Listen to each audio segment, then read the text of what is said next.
I do not join in the belief that the African is our equal in brain or in heart. And I believe that if we can, in any fair way, possess ourselves of his services, we have an equal right to utilize them to our advantage. Francis Galton, 1857. Francis Galton is known as the father of eugenics. He actually coined the phrase eugenics. So he believed in trying to increase those he felt were superior in stock and decrease those he felt were inferior. Francis Galton came from a very wealthy family, a family that made its wealth from the slave trade. And what a lot of people don't know is that Francis Galton was a cousin to Charles Darwin. Francis Galton took Charles Darwin's philosophies and ideas and thoughts, and he actually put them into practice, and that's what we know today as eugenics. Eugenics and evolution are related in that they both see what they consider to be the highest form of primate, such as the gorilla, as almost indistinguishable from what they consider the lowest form of human, the African and the Aborigine. At some future period, not very distant as measured by centuries, the civilized races of man will almost certainly exterminate and replace the savage races throughout the world. The break between man and his nearest allies will then be wider, for it will intervene between man and a more civilized state, and some ape as low as a baboon instead of as now between the Negro or Australian and the gorilla. Charles Darwin, 1890. Charles Darwin is very well known for writing The Origin of Species in the 1800s. This book gave rise to evolutionary theory. What people don't know is that there was actually a longer original title to this book, and that was On the Origin of Species by Means of Natural Selection, or the Preservation of Favored Races in the Struggle for Life.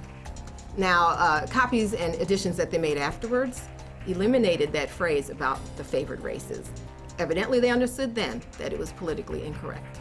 Some may defend Francis Galton because eventually that he rejected slavery, but they do point out that all of his wealth did derive from the slave trade, but also it needs to be known that he, as well as other eugenists, did not reject slavery until after it had ended. And they could not any longer exploit blacks legally. So at that point, it would have been quite easy for he and his cohorts to reject slavery.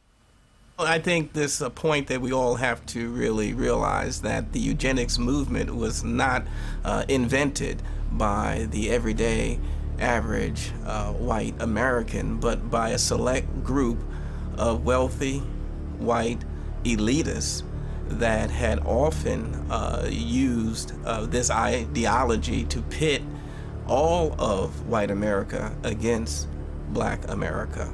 And so we see that indeed that truly is the case even to this day.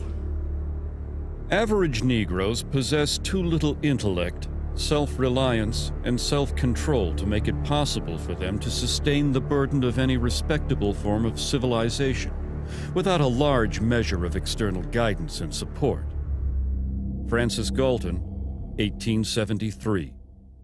Eugenicists believed that Africans were inferior not just mentally, but physically, and that left to themselves, left alone, they would not make it. The problem is, it didn't work.